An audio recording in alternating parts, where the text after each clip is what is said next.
না ফেরার দেশে পাড়ি দিয়েছেন দেশের জনপ্রিয় ব্যান্ড দল মাইলসের অন্যতম প্রতিষ্ঠাতা শাফিন আহমেদ। বাংলাদেশ সময় বৃহস্পতিবার ভোরে যুক্তরাষ্ট্রের ভার্জিনিয়ায় একটি হাসপাতালে তার মৃত্যু হয়। একটি কনসার্টে যোগ দিতে যুক্তরাষ্ট্রে যাওয়ার পরপরই অসুস্থ হয়ে পড়লে ভক্তদের জন্য একটি ভিডিও বার্তায় তিনি বলেছিলেন, আগামীতে নিশ্চয়ই দেখা হবে। 20 জুলাই যুক্তরাষ্ট্রের ভার্জিনিয়ায় মাইলসের একটি কনসার্টে যোগ দেওয়ার কথা ছিল শাফিন আহমেদের, কিন্তু না। অনুষ্ঠানের স্থলের বড় পর্দায় দেখানো হলো একটি ভিডিও বার্তা।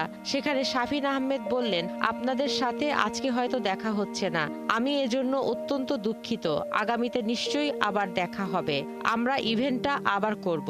ভক্তদের প্রতিশ্রুতি দিয়েও কয়েকদিন পরেই তিনি চলে গেলেন না ফেরার দেশে। ভার্জিনিয়ার সাংস্কৃতিক ব্যক্তিত্ব শম্পাশ্রী শোক প্রকাশ করে বলেছেন, ভিডিও বার্তা দেওয়ার সময়ও মনে হয়নি শাফিন আহমেদ এভাবে চলে যাবেন। দুর্ভাগ্যবশত তিনি স্টেজে উঠতে পারেননি, কারণ তিনি অসুস্থ ছিলেন, তিনি হসপিটালে ভর্তি ছিলেন।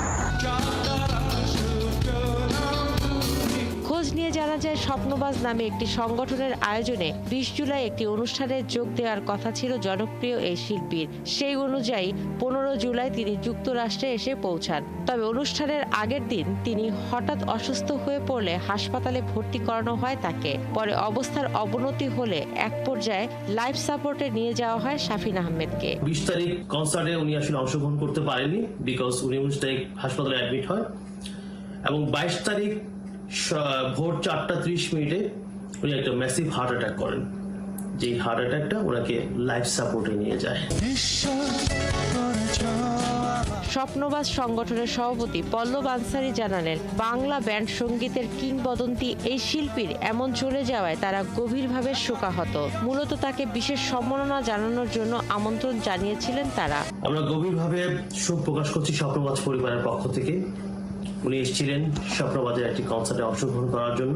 পল্লব আনসারী আরও বলেন, ভার্জিনিয়ার সব ধরনের আনুষ্ঠানিকতা শেষ করে শাফিন আহমেদের মরদেহ দেশে পাঠানোর ব্যবস্থা করবেন তারাই। সবকিছু ঠিক থাকলে শনি কিংবা রবিবার শাফিন আহমেদের মরদেহ মাতৃভূমির উদ্দেশ্যে রওনা হবে। স্থানীয় কমিউনিটির সকলে এবং তার ফ্যান ফলোয়ার সকলে এগিয়ে এসেছেন। আমরা যেন দ্রুততম সময়ে তার মরদেহ বাংলাদেশে তার পরিবারের মাঝে প্রেরণ করতে পারি, আমরা সেই ব্যবস্থা করছি।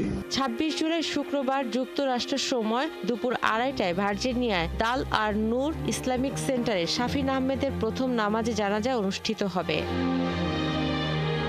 শাফিন আহমেদের জন্ম 1961 সালের 14 ফেব্রুয়ারি। মা কিংবদন্তি নজরুল সঙ্গীত শিল্পী ফিরোজা বেগম এবং বাবা সঙ্গীতজ্ঞ কমল দাশগুপ্ত। শৈশবে বাবার কাছে উচ্চাঙ্গ সঙ্গীত আর মায়ের কাছে শিখেছিলেন নজরুল সঙ্গীত। ফাতেমা শাম্মী, 71।